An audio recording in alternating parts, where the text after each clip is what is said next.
हम लोग बेटा ये चैप्टर 11th फिजिक्स का सबसे इंट्रोडक्टरी चैप्टर है। फर्स्ट चैप्टर तो नहीं बोलूंगा।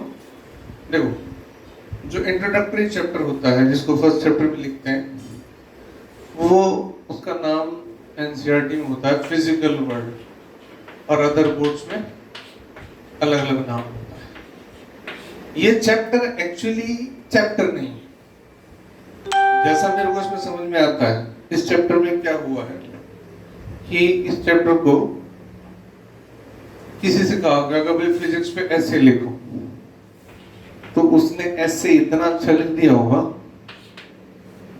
कि भी बोर्ड वालों को, एनसीईआरटी वालों को वो पसंद आ गया, तो वो डाल दिया इंट्रोडक्शन टू फिजिक्स के नाम से, फिजिकल वर्ल्ड के नाम से। मतलब इस चैप्टर में कहा क्या गया है? इस चैप्टर में ये कहा गया है कि हमारे चारों तरफ, अराउंड ऑल ऑफ अस, जो कुछ भी है वो किसी ना किसी तरीके से फिजिक्स से रिलेटेड। मैं इसको और ढंग से इंट्रोड्यूस करता हूं। देखो, जो साइंस है, बेसिकली साइंस, पूरी साइंस, चाहे उसमें फिजिक्स लो, केमिस्ट्री लो, बायोलॉजी, होल साइंस इतनी है। साइंस में फिजिक्स, केमिस्ट्री, बायोलॉजी, ये तीन आते हैं। और साइंस की एक बेसिक डेफिनेशन हो जाती है कि हम नेचर के सर्टेन लॉज को स्टडी करें फंडामेंटली। हालांकि ये डेफिनेशन प्योरली फिजिक्स के लिए आती है, लेकिन केमिस्ट्री और बायोलॉजी में भी काफी कुछ वैसा ही है। तो इनके बारे में बहुत ज्यादा डिस्कस नहीं करके हम इस पे रहते हैं, फिजिक्स में।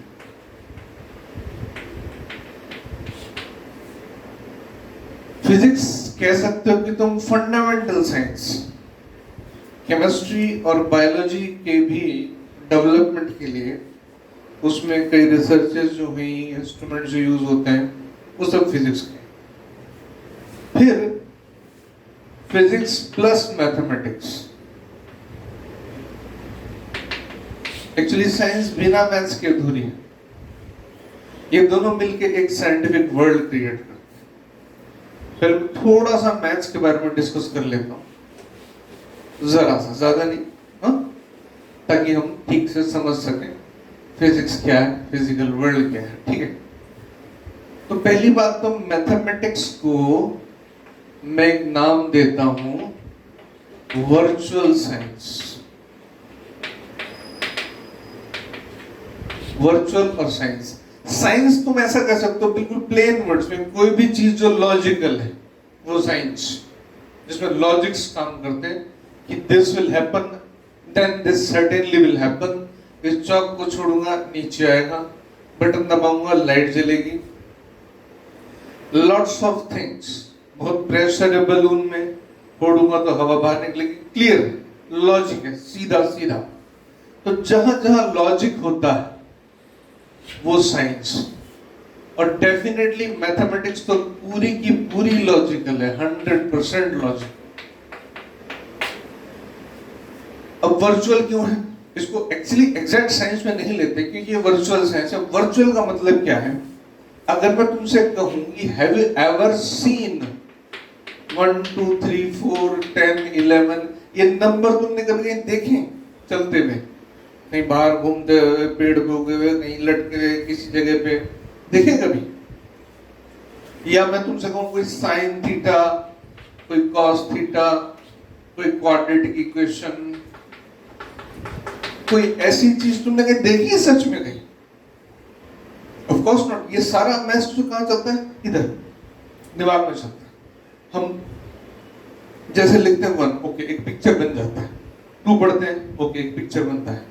साइन थीटा, हाँ ठीक है, उसको हमने डायग्रामेटिक एक नाम दे रखा है। लेकिन अगर डायग्राम हटा दें तो किताबों में ही है, और दिमाग में जो तुम लिखते हो तो वही तो होता है जो दिमाग में होता है। इसलिए इस तरीके से अगर मैं कहूं कि इसका कोई फिजिकल एग्जिस्टेंस नहीं है जिसको तुम लेके आओ, हाँ तुम इसको किसी चीज से जोड़ोगे। जैसे मैं कहूं ये 1 चौक है, ये 2 चौक है। अब मैं चौक हटा दूं, तुमने क्या बोला था 2 चौक, अब चौक हटा दिया तो 2 रहना चाहिए ना, अब 2 कहां चला गया? ये 2 चौक, चौक हटा दिए, 2 कहां है ही नहीं। 2 का एक फिजिकल एग्जिस्टेंस एक्चुअल में नहीं है, लेकिन मैंने लिख दिया 2 चौक। हाँ, तो अब चौक की एक हमें एनालिसिस करना है कि कितने, वो समझाना। ये तो मैं नंबर भी ले रहा हूं, पूरी मैथमेटिक्स वर्चुअल है। तो पहली बात क्लियर करें कि मैथ्स जो है वो वर्चुअल साइंस, और मैथ्स फिजिक्स के लिए जरूरी है, उसमें हम आगे आएंगे। अभी मैं फिजिकल वर्ल्ड की कहानी बोलता हूं। फिजिकल वर्ल्ड क्या, बहुत सीधा सीधा सा अगर मैं ये बोलूं कि जो अपने चारों तरफ की दुनिया है, तुम सुबह से लेकर शाम तक हम जो घूमते हैं, जैसे अब तुम सुबह उठे, फैन है या एसी है या कूलर है, लाइट है, ये सब क्या कहानी है? Electricity, electrical equipments. वो इलेक्ट्रिसिटी को के हिसाब से इक्विपमेंट बनाए, उनकी जो पूरी कहानी है वो एक पॉइंट हो गया, बराबर। ये हमारे चारों तरफ का जो वर्ल्ड है उसमें जो फिजिक्स का रोल है वो यहीं से शुरू हो गया।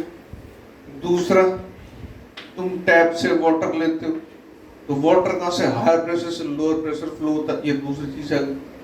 फिर तुम नहाते देते हो, नाश्ता करते हो, गैस जलता है। अब एलपीजी गैस, थोड़ा सा केमिस्ट्री का पार्ट है उसमें, लेकिन उसमें भी प्रेशर की कहानी। फिर टेम्परेचर, आग जलती है तो टेम्परेचर, और वो टेम्परेचर किसकी बात हो गई? टेम्परेचर, हीट, 100 डिग्री पे वाटर बॉईल होता है, ये सब बात किस में आ गई? फिर से फिजिकल वर्ल्ड, फिजिक्स का जादू, बराबर ऐसा। और फिर तुम घर से चले स्कूल, कोचिंग, वेरेवर, तो तुम किसी व्हीकल पे है। अब व्हीकल क्या है, कैसे बना है? On the basis of laws of machine tools, mechanical engineering, petrol engineering, tyre जो होता है उसकी रबर इंजीनियरिंग, सब मिला के क्या होगा? फिर से एक फंडामेंटल फिजिक्स की बात। फिर मेडिकल साइंस है, कहीं भी चले जाओ। मतलब इस फिजिकल वर्ल्ड चैप्टर में ये बताया गया है कि ये जो हमारे चारों तरफ दुनिया है जो प्रेजेंटली चल रही है, उसमें फिजिक्स का रोल क्या है। आई थिंक कि अगर तुम्हें कहा जाए कि एक ऐसे लिखो, तो तुम एक शानदार सा ऐसे लिख सकते हो। तो फर्स्ट चैप्टर का इतना टेंशन लेने का नहीं। मैंने सर टीचर्स को देखा है कि फर्स्ट चैप्टर में इतनी सारी कहानी गा देते हैं कि बच्चे पक जाते हैं कि यार भगवान ने क्या है, शुरुआत इतनी बोरिंग हो रही है, ये सब्जेक्ट ही बोरिंग होगा। मैं कहता हूँ इससे इंटरेस्टिंग तो सब्जेक्ट नहीं, तो मजे लेके पढ़ना चाहिए। और टीचर ऐसे पढ़ाते उसके मजे ले लो भाई, नहीं मजे लेने के लिए नॉलेज होनी चाहिए थोड़ी सी बेटा, नहीं तो वही तुम्हारे मजे ले लेगा, बराबर बात। हाँ, सोच के। तो ये जो फिजिकल वर्ल्ड की कहानी है, ये फिजिकल वर्ल्ड में बेसिकली इन सब चीजों की कहानी डिस्कस होती है। एक सुई से एरोप्लेन तक जितनी सब चीजें डेली लाइफ में हमारी यूज हो रही है, उन सब की चर्चा होती है और कुछ नहीं। एस्ट्रोनॉट्स तो थोड़ी वो एक्चुअली लैंग्वेज थोड़ी कॉम्प्लेक्स बना रखी है, एस्ट्रोनॉमिकल टेलीस्कोप और ऐसे ऐसे बड़े बड़े वर्ड लिख रखे हैं। कुछ खास बात नहीं, तुम समझो तो तुम्हें आराम से समझ में आएगी, ऐसा कोई इश्यू नहीं। Got it? तो हम सीधा पॉइंट पे आते हैं। मैंने मैथ्स के बारे में थोड़ा सा बताया, अब हम फिजिक्स पर आते हैं। फिजिक्स की एक्चुअली जो डेफिनेशन है, पहली तो एक बात अच्छे से समझ लो, बिल्कुल क्लियरली माइंड में, कि जो डेफिनेशंस होती हैं वो कभी भी कॉम्प्लेक्स नहीं होती। कई बार कुछ किताबों में मैंने बहुत लंबी लंबी 6-6, 7-7, 8-8 लाइन की डेफिनेशन देखी है किसी चीज की। बेटा डेफिनेशन अगर लंबी है तो डेफिनेशन एक कंफ्यूजन है। डेफिनेशन 2-3 लाइनर होगी बस, सिंपल है। मैं तुमसे पूछूं डिफाइन योरसेल्फ, तो तुम हद से हद अपना नाम बोलोगे, पेरेंट्स का नाम बोलोगे, तुम्हारी डिग्री बोलोगे, फादर का नाम, my name is this, father's name this, and my qualification is, तुम उसी से जाने जाते हो। अब तुम कल को ये कहने लग जाओ कि मैं वहां पे रहता था, पहले हमारा घर वहां था और फिर हमारा काम ये है वो है, तो भाई वो डेफिनेशन नहीं हो रही, तुम कंफ्यूजन क्रिएट करो। कौन पूछ रहा है तुमसे? तुम्हें उस मोमेंट पर अपने आप को जो दिख रहे हो इंट्रोड्यूस करना, दैट्स इट। इसको डेफिनेशन, तो फिजिक्स की डेफिनेशन ये है, मैं बिल्कुल प्लेन वर्ड्स में लिखता हूं, study of laws of nature, बिल्कुल प्लेन वर्ड्स। और इसमें अब कुछ बुक्स में जोड़ा its consequences and effects and all, पता नहीं क्या क्या जोड़ दो। मैं इतनी सी बात बोल रहा हूं, study of laws of nature. तो एक बात समझो, जैसा मैंने कहा ये तो सबको पता है, ग्रेविटी का लॉ, इसको छोड़ा नीचे आया। तुमने 10th क्लास तक जो पढ़ा है मैं उसी से कनेक्ट करके चल रहा हूँ। बैटरी है, पॉजिटिव से नेगेटिव की तरफ करंट फ्लो होता है, पॉजिटिव चार्ज फ्लो होता है, ठीक है। वो भी किसका लॉ है? नेचर का लॉ है। हवा चलेगी कहां से? हायर प्रेशर से लोअर प्रेशर। बारिश होगी सर्टेन डेंसिटी हो जाने पर होगी। जो भी नेचर में जो कुछ हो रहा है, फ्रिक्शन होता है। अब यह एक वंडरफुल बात तुम्हें मैं समझा दूं, साइंस एंड टेक्नोलॉजी, इन दोनों का एक क्लियर डिफरेंस समझो। साइंस तो ये है, study of laws of nature. अब एक बात समझो, अगर प्लेन बनाने वाले ने प्लेन बनाया, तो प्लेन ऐसा नहीं कि नेचर के लॉज को के ऊपर चल रहा है, नेचर के लॉज को वायलेट करके, नहीं। नेचर के लॉज के अकॉर्डिंग कोई भी हमने डिजाइनिंग ऐसी कर ली, कोई भी हमने कोई डिवाइस डिजाइन कर लिया, वो आ गई टेक्नोलॉजी। लेकिन वो डिवाइस भी जो कुछ करेगा वो लॉज ऑफ नेचर से ही करेगा, उससे बाहर जाके नहीं कर सकता। हमने लॉज ऑफ नेचर को कुछ डिवाइस बना के किन्हीं कॉम्पैक्ट चीजों में यूज करना शुरू कर दिया। गाड़ी है, गाड़ी का इंजन है, पेट्रोल है, पेट्रोल अलग कहानी है। पेट्रोल चलेगा तो उसमें से हीट निकलेगी, एनर्जी निकलेगी, ये हो गया। अब हमने क्या किया, एक ऐसा डिवाइस बना दिया, इंजन जिसको बोलते हैं, कि जिसके अंदर पेट्रोल जले तो उससे जो हीट बने, उस हीट से हम व्हील घुमा सकते, मतलब हीट एनर्जी को मैकेनिकल एनर्जी में कन्वर्ट कर सकते, वो टेक्नोलॉजी हो गई। लेकिन ऐसा भी नहीं है, बिल्कुल भी नहीं है कि हम कितनी हाईटेक गाड़ी बना ले, फरारी हो चाहे कोई सी हो, नहीं, वो नेचर के लॉज के अगेंस्ट जाएगी, इम्पॉसिबल। हम क्यों चल पाते हैं ग्राउंड पे? फ्रिक्शन। ग्राउंड पे चल पाने का रीजन फ्रिक्शन, लेटर ऑन मैं एक्सप्लेन करूंगा किस तरह से। अब तुम इसको ऐसा, इसका काउंटर एग्जांपल, फिजिक्स में एक मस्त बात हमेशा रहेगी कि जो चीज तुम्हें कही जाती है ये इसलिए होता है, तुम हमेशा उसको हटा के देख लो, उसका उल्टा सोच के देख लो।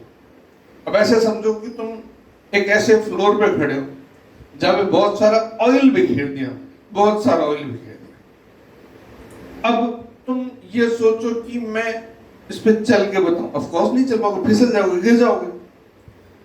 तुम्हारी बात छोड़ दें, कार खड़ी है, तो नॉर्मल रोड पे तो चलती है, और हमने एक कार को ऐसे फ्लोर पे खड़ा कर दिया, इस फ्लोर पे पूरा का पूरा ऑयल बिखरा हुआ है। कार के व्हील वहीं घूमते रहे, कार हिलेगी भी नहीं, चाहे कितनी महंगी कार हो, किसी की मर्जी है करोड़ों की कार खरीद ले। तो दैट डजंट मैटर कि टेक्नोलॉजी कितनी हायर है, वो लॉज ऑफ नेचर के अगेंस्ट तो जा ही नहीं सकते, इम्पॉसिबल है। हाँ, तो टेक्नोलॉजी कह लो, फिर उसमें कुछ सोफिस्टिकेशन हो जाते हैं, फिर उनको हम यूज करना होता है, लेकिन इससे बाहर नहीं जाते।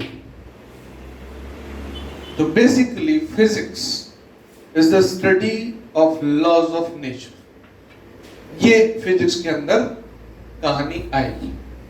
अब मैं थोड़ा सा इसमें और आगे चलता हूं। अब तुम फिजिक्स में दो चीजें हैं, एक तो फिजिकल क्वांटिटी, दूसरा लॉज ऑफ फिजिक्स। और तीसरा मैथमेटिक्स। देखो, फिजिकल क्वांटिटी का मतलब तुम ऐसे समझो कि अगर तुम कोई लैंग्वेज सीखते हो, सबसे पहले कोई नई लैंग्वेज अगर तुमने सीखी है तो लैंग्वेज का सबसे पहले क्या सीखोगे? Alphabet, ABCD। हिंदी सीखोगे जो भी लैंग्वेज है उसके पहले बेसिक अल्फाबेट्स होता है, ठीक है? इंग्लिश को लेकर चलते हैं, ठीक है? ABCD होती है। फिर ABCD के बाद उसकी एक ग्रामर होती है। अगर मैं लिख दूं APSQR, अब मैंने अल्फाबेट तो सीख ली और ये लिख दिया, अब इसका कोई मतलब ही नहीं। सिर्फ यहां बात करूं मैं तो तुमने फोर्स पढ़ा है, मास पढ़ा है, वेलोसिटी पढ़ा है, एक्सीलरेशन पढ़ा है। अब तुम्हें ये फिजिकल क्वांटिटीज हैं, वो चीजें जिनकी टर्म्स में फिजिक्स के लॉज को लिखा जाएगा। मैं सीधे लिखूं, तुमने ये लिखा है F=m, तुम ये नहीं लिखते कि F(m)/a, ऐसे नहीं लिखते क्योंकि ये लॉ ही नहीं है। तो मैं ये कहूं कि ये जो फिजिकल क्वांटिटीज हैं, जो भी तुम पढ़ोगे, force, mass, velocity, acceleration, energy, length, time, whatever, जो कुछ भी तुम पढ़ते रहोगे, वो सब अल्फाबेट्स ऑफ फिजिक्स। और जो लॉज ऑफ फिजिक्स है वो जैसे लॉ ऑफ लैंग्वेज होते हैं ना, ग्रामर के कुछ रूल्स होते हैं, उसके अकॉर्डिंग सेंटेंस बनेगा, वो है। और मैथमेटिक्स जो है वो तुम कह सकते हो इसके दोनों पार्ट्स, एक तो वोकैबुलरी है, एक इसमें कनेक्टिंग पॉइंट्स हैं, मल्टीप्लिकेशन, डिवीजन, ये सब कुछ करना, मतलब कि एक्सप्रेसिबल बनाना। अगर मैं तुमसे ये कहूं कि न्यूटन का ग्रेविटेशन का लॉ बिना मैथमेटिक्स यूज किए, न्यूटन का नहीं, मैं कह रहा हूं कोई सा भी फिजिक्स का लॉ एक्सप्लेन कर दो, लेकिन उसमें मैथ्स नहीं आनी चाहिए। मैथ से मतलब समझो, उसमें addition, subtraction, multiplication, division, proportionality, equal to, ये वर्ड ही नहीं आना चाहिए। अब हो सकता है तुम ट्राई करो कि सर ऐसा बोलता हूं मैं कि this light comes in a straight line, इसमें तो कोई मैथ्स नहीं, बिल्कुल है। स्ट्रेट लाइन क्या है? मैथ्स का पार्ट है। या मैं ऐसे पूछूं कि तुम कोई ऐसा सेंटेंस बोलो फिजिक्स का कि जिसको मैं मैथ्स में ना कन्वर्ट कर सकूं।